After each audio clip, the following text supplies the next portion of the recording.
watch what parents model before them and not necessarily what parents are saying to them. And that's a proven fact. Many times they're not listening to what we are saying, because sometimes we're modeling the one thing and we're saying something else. But what leaves a lasting impression on our children is not what we are saying, but a lot of the time is what we are modeling before them.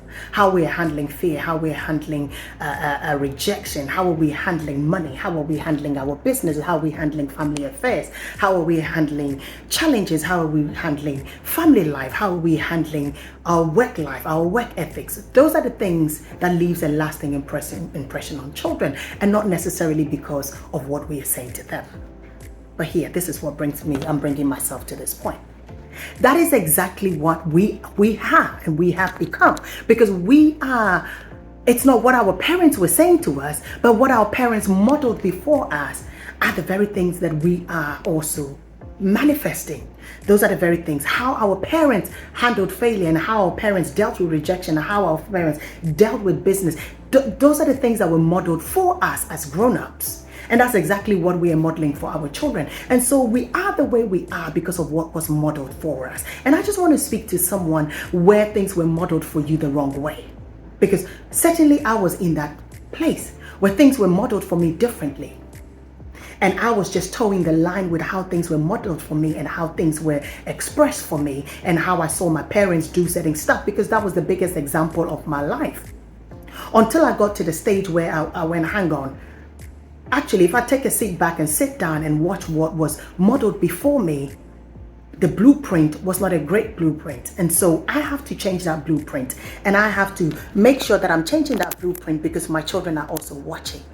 And if I don't want this generational modeling to go on, then I've got to change something. I've got to change the blueprint.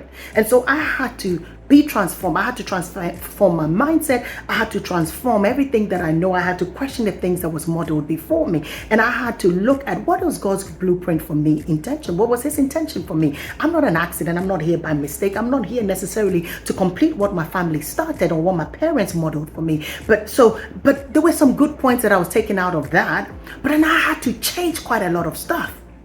Because if I want the generations and generations down below me to coming after me to change, I don't have to keep modeling the things that were modeled for me.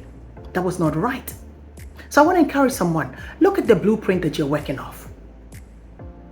Look, what was modeled for you? Was it helpful? Is it helpful? Then by all means continue it. But some of the things that were modeled for you, if it was not right, even though that's all you know, you might have to change it. So if you want to live your best life 2025 and beyond, look at your blueprint. What blueprint are you working on? What fact sheet are you working on? How did your parents deal with fear, failure, rejection? How did it deal with family life? How did it deal with business? How did it deal with money? What are some of the concepts that you have, and what are some of the things, the blueprint that you are operating from that is not serving you? Because your kids are watching you. And if you don't have kids, you're going to have kids and you intend to have kids one day. Or if you might be an influential person, what are you talking out of? What are you preaching out of? What are you speaking out of? Are you speaking out of a blueprint that doesn't serve you, or it's not going to serve the next generation, or you've got to make changes? And never be afraid to make changes. Thank you.